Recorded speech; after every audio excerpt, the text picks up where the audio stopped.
Class में आपका स्वागत है। प्रैक्टिस सेट आपका चल रहा है।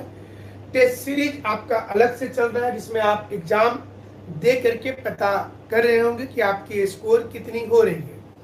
उसके अलावा व्याख्या सहित एक अलग से प्रैक्टिस सेट आपको बताया जा रहा है, जिसमें उम्मीद की जा रही है कि इस साल जो परीक्षा होगी उसमें ये सारे क्वेश्चन से संबंधित प्रश्न आ सकते हैं। तो चलिए जल्दी से आज का क्लास शुरुआत कर लेते हैं और आपकी स्कोर क्या होती है ये भी आप देख लेंगे। पहला क्वेश्चन है कि भारत के प्रथम प्रधानमंत्री जवाहरलाल नेहरू किस लोकसभा संसदीय क्षेत्र से चुनाव जीतते थे।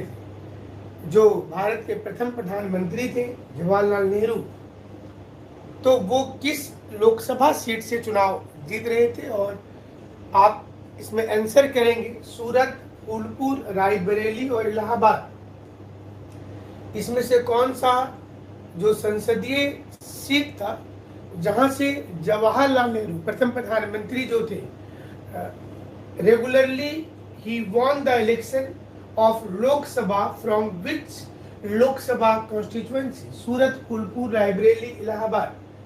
तो आपका उत्तर आए, साथ में व्याख्या भी बता रहे हैं आपको, ताकि आप दोनों चीज का लाभ लीजिए, उत्तर भी दीजिए और व्याख्या भी देखिए, ताकि व्याख्या से ज्यादा प्रश्न जो दूसरा एग्जाम होगा आपका उसमें आएगा निश्चित रूप से।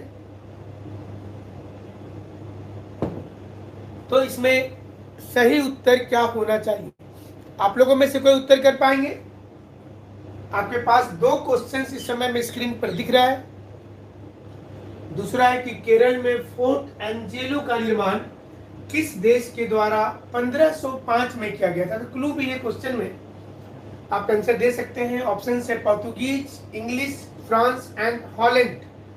केरल में फोर्ट एंजेलो का निर्माण किस देश के द्वारा किया गया था। पहला क्वेश्चन जो था वो लोकसभा कॉन्स्टिट्यूएंसी को लेकर पूछा गया है, और दूसरा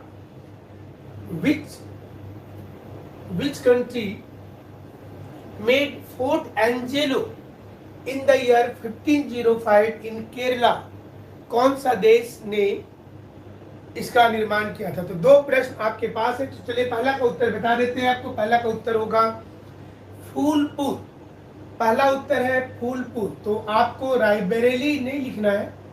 रायबरेली से जवाहरलाल नेहरू कभी चुनाव नहीं लड़े थे, और फूलपुर इलाहाबाद के पास एक अलग कॉन्स्टिट्यूएंसी था, फूलपुर का लोकसभा चुनाव क्षेत्र। तो सही उत्तर जो होगा फूलपुर होगा, रायबरेली नहीं होगा। तो आप को इसलिए ही ऐसे क्वेश्चंस दिए जा रहे हैं जहां पर आपका कंफ्यूजन हो, और इस क्वेश्चन की थोड़ी एक्सप्लेनेशन भी करना चाहेंगे।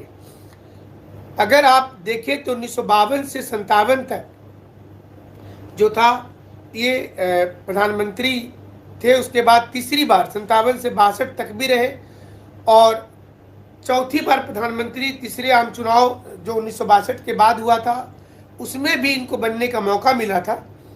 तो इनकी मृत्यु 27 मई 1964 को हो गई थी। 27 मई 1964 को हो गई थी। तो आप ये बोल सकते हैं कि 1964 तक कंसिक्वेंटली जवाहरलाल नेहरू को मौका मिला था। आप जानते हैं कि अंतरिम सरकार बना था 1946 ईस्वी में, 1946 में।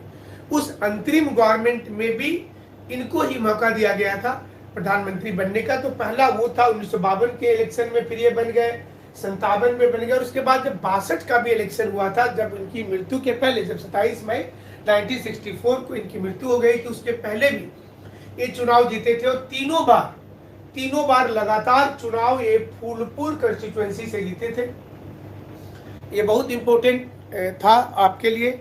और आपको पता होगा कि अगर आप देखेंगे कि विपक्षी कोई अगर व्यक्ति कभी प्रधानमंत्री बने हैं तो मोरारजी देसाई जो थे वो विपक्ष के थे, और बाद में सूरत से वो चुनाव जीते थे। ये भी एक अलग क्वेश्चन देखिए यहाँ पर बन रहा है कि मोरारजी देसाई जो विपक्षी नेता के रूप में पहले प्रधानमंत्री बने वो कब बने। तो उसमें सही उत्तर होगा सूरत। सूरत आप जानते होंगे गुजरात में ताप्ती नदी के किनारे है, तो सूरत को टिक करेंगे उस कंडीशन पर। और 24 मार्च 1977 को ये प्रधानमंत्री बने थे 1977 में।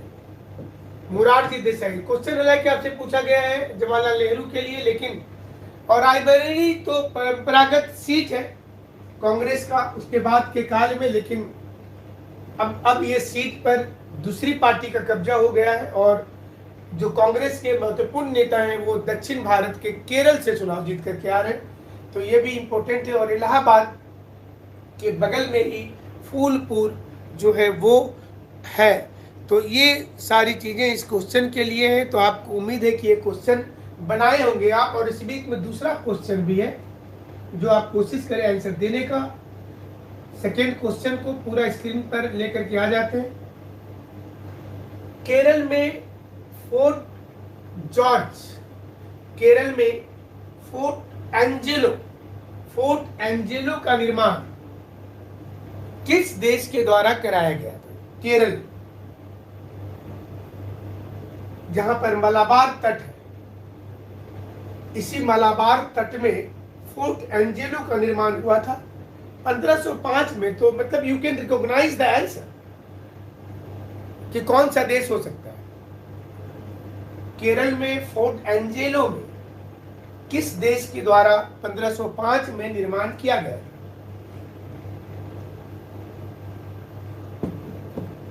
उत्तर आप लोग जल्दी जल्दी दे।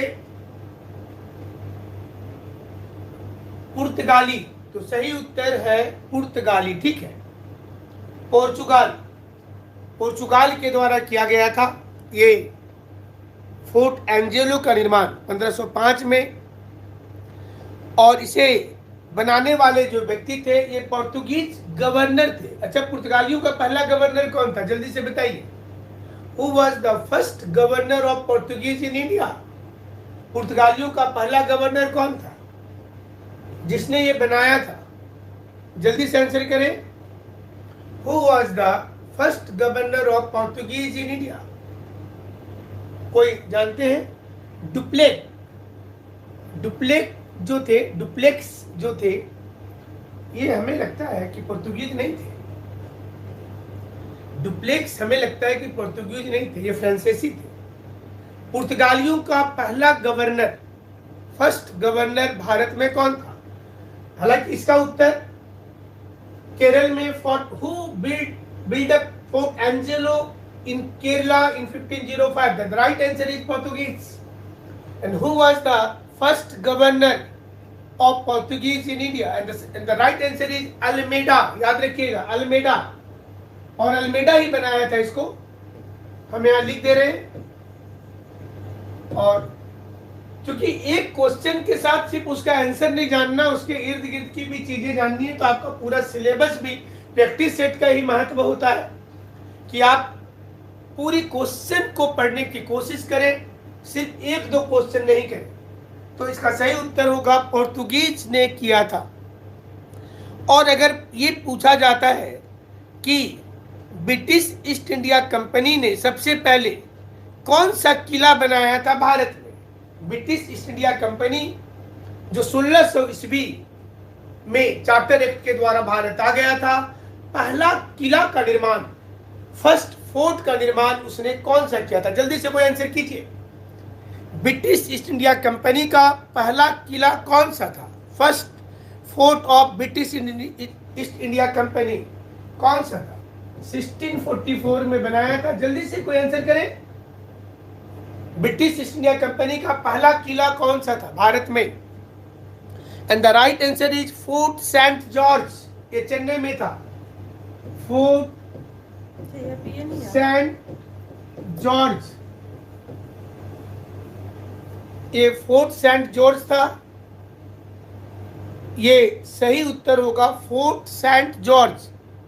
फोर्ट विलियम नहीं होगा, फोर्ट विलियम नहीं, फोर्ट विलियम अलग है, इसका नाम है, चेन्नई में बनाया गया था पहला किला अंग्रेजों का। ये भी एक अलग जीके का क्वेश्चन हो गया कि पहला किला, फर्स्ट जो फोर्ट है वो अंग्रेजों के द्वारा बनाया गया था 1644 ईस्वी में। तो ये भी जानिएगा जरूर। इसी प्रकार से पढ़ेंगे तो आपका एग्जाम क्लियर हो जाएगा। नॉट ओनली जेपीएससी, आप अगर भविष्य में बीपीएससी आईएएस भी लिखते हैं, you will get the exam easily. थोड़ा सा पढ़ाई का तरीका आपको बदल देना है तो आप परीक्षा पे पास आसानी से करेंगे। तरीका ये होना चाहिए, फोर्ट विलियम आपने आंसर किया था। फोर्ट विलियम 1700 ईस्वी में बनाया गया था। फोर्ट विलियम का निर्माण हुआ था 1700 ईस्वी में, और इसका निर्माण करने वाले जो व्यक्ति थे, फोर्ट विलियम का निर्माण करने वाले जो व्यक्ति थे वो थे Charles Iyer.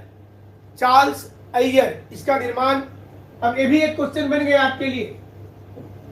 Charles Iyer, fort William का निर्माण 1700 ईस्वी में हुआ था। चार्ल्स अय्यर लिखेंगे तो एक क्वेश्चन के साथ कई क्वेश्चन जब आप पढ़ते हैं तो परीक्षा आसानी से आप निकालेंगे। और एक और फोर्ट था 1700 ईस्वी में ही बनाया गया था, फोर्ट सेंट डेविस।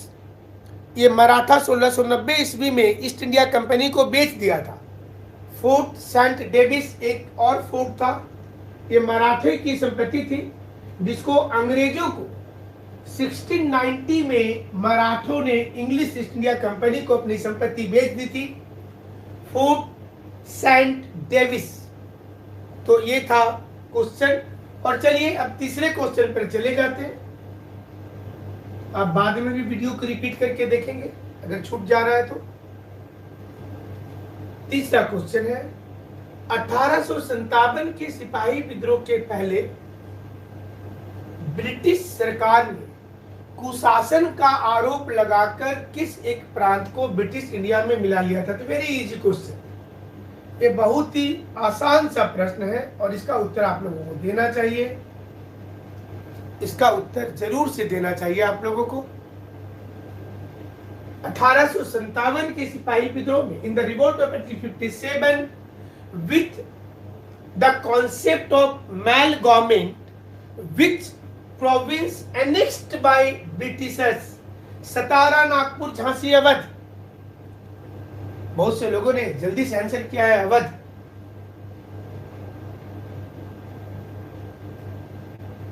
बहुत से लोगों ने जल्दी से आंसर कर दिया अवध।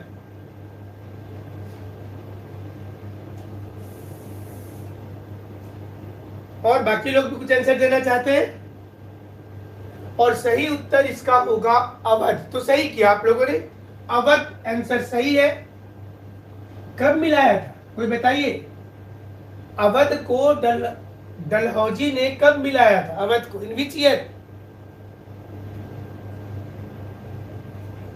ये सारे इंपोर्टेंट है, सतारा, नागपुर, झांसी, अवध सारे इंपोर्टेंट है। तो जल्दी से हमें लगता है कि आपको आंसर देना चाहिए इसका कि किस वर्ष इसको मिला लिया गया था। 1856 सही है। अवध को, और अवध को ही, अवध में वाजिद अली शाह को निर्वासित कर दिया गया था। He was deported to Calcutta. और उनकी जो बेगम थी हजरत महल, उनको हटा दिया गया था। एक क्वेश्चन हमें और याद आ गया यहाँ पर, who was the youngest Sultan of Delhi? इसी से जुड़ा हुआ है, अवध से ही जुड़ा हुआ है, अवध से ही जुड़ा हुआ है। दिल्ली का सबसे कम उम्र का सुल्तान कौन था? And the answer is Birjis Qadr. Yes, बहुत अच्छा आंसर उन्होंने दिया है। शिवशंकर राम ने लगातार 3 आंसर रेगुलर है। ब्रजेश कादिर। ब्रजेश कादिर सिर्फ हमें लगता है कि 2.5 साल की उम्र में उनको राजा घोषित कर दिया गया था, ये समझ करके कि डलहौजी ने जो अपनी एनेक्सेशन पॉलिसी लाई है कि एडॉप्टेड सन को नहीं लेंगे तो उसमें अवध को छू नहीं पाएगा। लेकिन डलहौजी ने अवध को छीनने के लिए एक नया कॉन्सेप्ट लाया कि अगर आपके राज्य में किसी प्रकार की कोई गड़बड़ी हो रही है, संगठन बन रहा है, ब्रिटिश सरकार के खिलाफ आंदोलन हो रहा है, तो उस राज्य को मिला लिया जाएगा। So the answer is Birjis Qadr. Birjis Qadr, ये जरूर से लिखिएगा, ब्रजेश कादर। और जैसा आप जानते हैं कि पहला राज 1848 में मिलाया था सतारा को, और सबसे लास्ट में नागपुर को मिलाया था 1854 में। तो ये दोनों भी इंपॉर्टेंट है। जो डलहौजी की हड़प नीति थी। अच्छा, who was the governor of India at the time of revolt 10 मई 1857, जब सिपाही विद्रोह शुरू हुआ 10 मई 1857 को, तो भारत का कौन था वाइसराय अथवा गवर्नर जनरल उस समय में? इसका आंसर तो दे दीजिएगा, जल्दी से दीजिए।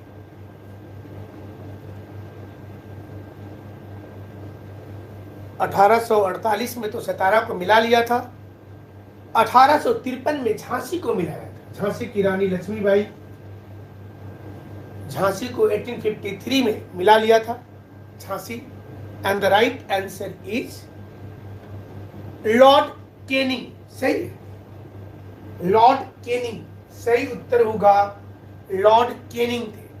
तो 1849 में संबलपुर को मिलाया था, ये भी लिख लेंगे। 1849 में संबलपुर, जो उड़ीसा में संबलपुर, इसे मिला लिया गया था। और इसके बाद झांसी को मिलाया। उसके बाद बाघट भी एक जगह है, बाघट 1850 में बाघट को मिला लिया था। 1850 में बाघट, ये पंजाब में पड़ता है बाघट। और 1850-51 में उदयपुर और जैतपुर को मिलाया था। तो ये ऐसे प्रांत थे जिसको डलहौजी ने मिला लिया था। इसी प्रकार से डलहौजी ने कई नई नीति लाया था भारत में, बहुत अच्छा काम भी किया, लेकिन उसके साथ कुछ कंट्रोवर्शियल काम किया था। तो इसका उत्तर तो होगा अवध, जिसको कुशासन के आरोप में मिलाया गया।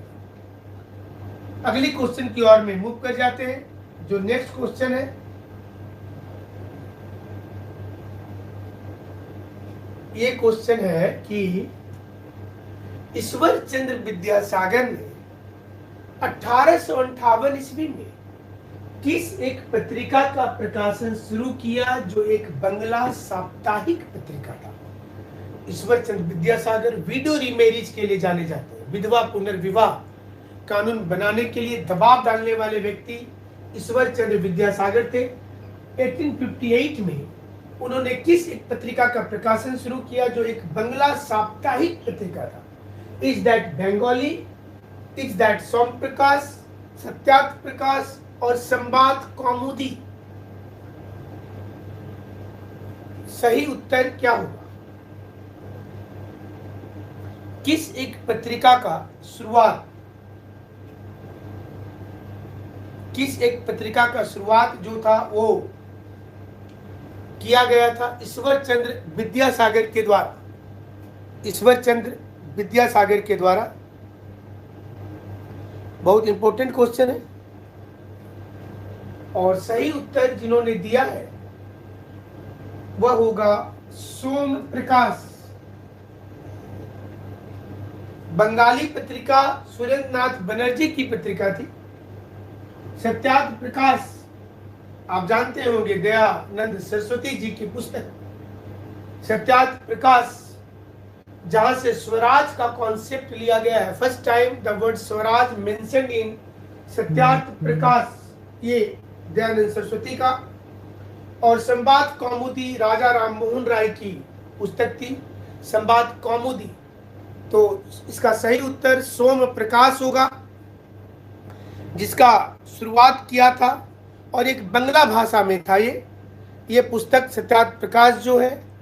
और जैसा आप जानते हैं कि राजा राम मोहन राय फारसी भाषा में तुल्फतुल मुहाबिद्दीन करके एक पत्रिका निकाला था और बाद में संवाद कौमुदी 1819 में उन्होंने शुरू किया था। मिरातुल अखबार भी निकाला था। तो इस प्रकार की कई पत्रिका राजा राम मोहन राय का था। राजा राम मोहन राय पहले आधुनिक भारतीय थे जो विदेश गए थे अकबर शाह द्वितीय का पेंशन का बात करने के लिए, और उसी समय में उनको राजा का टाइटल अकबर शाह द्वितीय ने दिया था, राजा राम मोहन राय। तो चलिए अगला क्वेश्चन पे बढ़ते हैं। और हमें लगता है कि आप लोगों की तैयारी ठीक चल रही है। ये भी बहुत इंपॉर्टेंट क्वेश्चन है। गांधी जी को सत्याग्रह शब्द प्रथम भेजने वाले व्यक्ति कौन थे? जिन्होंने गांधी जी को सत्याग्रह शब्द दिया था बाद में गांधी जी ने इसमें यह जोड़कर इसे सत्याग्रह कर दिया। Who was the first person who gave the name of satyagraha to Gandhi ji? ये एकदम नया क्वेश्चन है आपके लिए। गांधी जी को सत्याग्रह शब्द भेजने वाला पहला व्यक्ति कौन था जिन्होंने गांधी जी को सत्याग्रह शब्द दिया था, और बाद में गांधी जी ने इसमें यह जोड़कर इसे सत्याग्रह बना दिया? And the options are Maganlal Gandhi, Mahadev Desai, Rajkumar Shukla और रविंद्रनाथ टैगोर। गांधी जी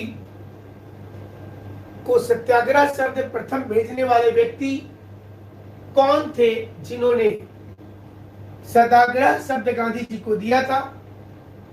अब आपके दिमाग में जो ऑप्शन आ रहा होगा वो तो इसमें है ही नहीं, क्योंकि गांधी जी ने सत्याग्रह का कॉन्सेप्ट अपने जीवन में लियो टॉल्स्टॉय, इमर्सन और थॉरो से लिया था। उनसे उन्होंने सीखा था कि अपने जीवन में संघर्ष के साथ, ट्रूथ के साथ, नॉन वायलेंस के साथ आंदोलन करना है। तो ये आंदोलन लियो टॉल्स्टॉय, इमर्सन और थोरो, ये तीन लोगों से संकल्पना लेकर के उसने असहयोग आंदोलन, जो नॉन कॉपरेशन था, और सत्याग्रह भी शुरुआत किया था उनकी पुस्तकों को पढ़ करके। लेकिन यहाँ क्वेश्चन एकदम चेंज है कि गांधी जी को पहली बार ये शब्द लिख करके किसने भेजा था? Who was the first person who gave the word satyagraha to Gandhi ji? And it was basically the word satyagraha, and later on Gandhi ji added your word to the satyagraha and it becomes satyagraha. कोई gas कर सकते हैं आप लोग? और अधिकांश लोगों का गैस आ रहा है डी के लिए, डी, रविन्द्रनाथ टैगोर। और इसलिए आ रहा है कि सबसे चर्चित नाम रविन्द्रनाथ टैगोर है। गांधी जी को महात्मा बोलने वाले व्यक्ति भी रविन्द्रनाथ टैगोर थे। महादेव देसाई, उत्तर एक और आया है, महादेव देसाई। ये दोनों में से कौन सा होगा?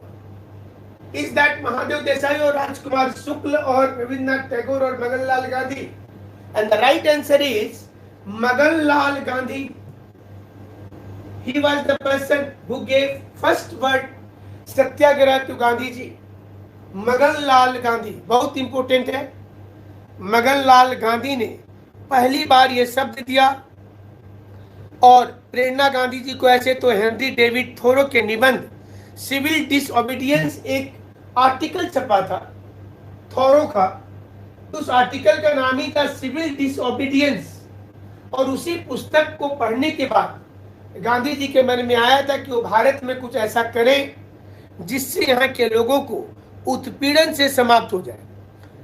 लेकिन गांधी जी को अन्याय के खिलाफ इस आंदोलन को करने के लिए मगनलाल गांधी ने यह शब्द लिख करके दिया था और कहा था कि आप इस प्रकार से सत्याग्रह शुरू करें। लेकिन गांधी जी ने सत्याग्रह में यह जोड़ते हुए इसे सत्याग्रह का नाम दे दिया। तो ये बहुत ही इंपॉर्टेंट क्वेश्चन था। और आप जैसा जानते हैं कि गांधी जी फाइनली 1915 में फाइनली भारत आ गए। गोपाल कृष्ण गोखले को अपना गुरु बताया, पॉलिटिकल गुरु बताया, और भारत में रहने लगे।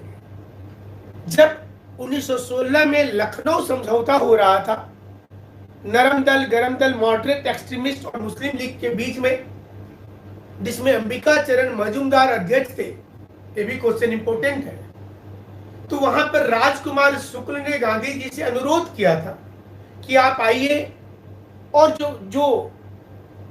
जो बिहार में चंपारण में 3 कठिया सिस्टम है, जिसमें 1/3 भाग में जमीन में नील की खेती करनी है। नील की खेती करने से जमीन अनुपजाऊ मतलब अनफर्टाइल हो जाती थी, बंजर हो जाती थी। गांधी जी इसका विरोध करने के लिए चंपारण चले गए और ये उनका भारत में पहला आंदोलन भी था, चंपारण सत्याग्रह, जिसका नाम सुनते हैं आप। तो ये महत्वपूर्ण है कि चंपारण सत्याग्रह की उन्होंने शुरुआत कर ली। और इसके बाद जितने भी लोग थे उस समय में, ब्रज किशोर जी, राजेंद्र प्रसाद जी, महादेव देसाई, नरहरि पारिक, जेबी कृपलानी, ये सारे लोग वहां चले गए और अंत में समझौता हुआ कि 25% वसूली गई राशि बगान के जितने मालिक थे, they will return to the peasants and the farmer, वो लौटा देंगे।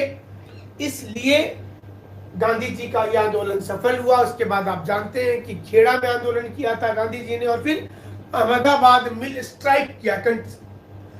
लगातार ये 3 आंदोलन किया। लेकिन गांधी जी राजनीति में कब आए? जब रॉलेट एक्ट आया। ये सारी चीज को जानिए। रॉलेट एक्ट जैसे ही आया, गांधी जी ने पहला पॉलिटिकल ऑर्गेनाइजेशन बनाया फरवरी 1919 में, सत्याग्रह सभा बॉम्बे में, और फिर वो राजनीति में आ गए। और फिर आप जानते हैं कि खिलाफत कमेटी का ऑल इंडिया अध्यक्ष बन गए, नॉन कॉपरेशन शुरुआत किया, और फिर गांधी जी के हाथ में सारी चीज आ गई। तो चलिए अगला क्वेश्चन की ओर चले जाते हैं, और नेक्स्ट क्वेश्चन है आपके लिए,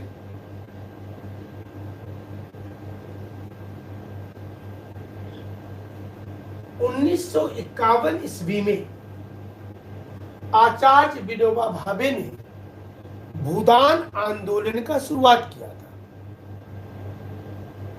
और ये पोचमपल्ली से किया था। विनोबा भावे ने पोचमपल्ली से किया था भूदान आंदोलन का शुरुआत। पोचमपल्ली वर्तमान में किस राज्य में है? 1951 ईस्वी में आचार्य विनोबा भावे ने भूदान आंदोलन की शुरुआत पहली बार पोचमपल्ली से किया था। क्वेश्चन ये है कि पोचमपल्ली किस एक राज्य में स्थित है? पोचमपल्ली, और बहुत जल्दी से उत्तर दिया है उन्होंने, बी तेलंगाना। और कोई जिसका उत्तर देना चाहते हैं? पोचमपल्ली, पोचमपल्ली कहाँ है? कोई जो देना चाहे। 18 अप्रैल 1951 ईस्वी को विनोबा भावे ने ये शुरुआत किया था, जिसमें गांव का जमींदार रामचंद्र रेड्डी 100 एकड़ जमीन 40 हरिजन परिवार को बांट दिया था। 1957 तक यह आंदोलन चला था, 1951 से, और वर्तमान में पोचमपल्ली तेलंगाना में है। तो ये सही उत्तर था। वर्तमान में पोचमपल्ली जो है वो तेलंगाना में स्थित है। पोचमपल्ली ये वर्तमान में तेलंगाना में है। 1951 ईस्वी में आचार्य विनोबा भावे 51 से लेकर के 57 तक इन्होंने आंदोलन चलाया था, 1951 से 57 तक, और लगभग 50 मिलियन एकड़ भूमि इस आंदोलन के बाद 50 मिलियन एकड़ 50 मिलियन एकड़ जमीन, इतनी जमीन जो था वो जमींदारों ने अपने क्षेत्र में, जिनके पास जमीन नहीं थी, उन्हें दिया था इतनी बड़ी तादाद में। और ये बहुत बड़ी कॉन्सेप्ट थी। विनोबा भावे का पवनार आश्रम महाराष्ट्र में काफी फेमस है। पवनार आश्रम, वो भी क्वेश्चन आया हुआ है एग्जाम में। तो विनोबा भावे के बाद क्वेश्चन है, किस वायसराय के शासन काल में 7 वर्ष से कम उम्र के बच्चों को फैक्ट्री में काम करने पर रोक लगा दिया गया, एवं 7 से 12 वर्ष के बच्चों को कार्यकाल अवधि में प्रतिदिन 9 घंटा और महीने में 4 दिन की छुट्टी दिया गया? ये किस के शासनकाल में हुआ था? लॉर्ड लिटन, लॉर्ड मायो, लॉर्ड रिपन, लॉर्ड डफरिन। जब फैक्ट्री एक्ट पारित हुआ था, फैक्ट्री एक्ट भी पारित हुआ था, तो ये किसके शासनकाल में ये निर्णय लिया गया कि भारत में किसके काल में? लॉर्ड, सही उत्तर है लॉर्ड रिपन, सही है, लॉर्ड रिपन सही उत्तर है आप लोगों का, लॉर्ड रिपन। लॉर्ड रिपन के साथ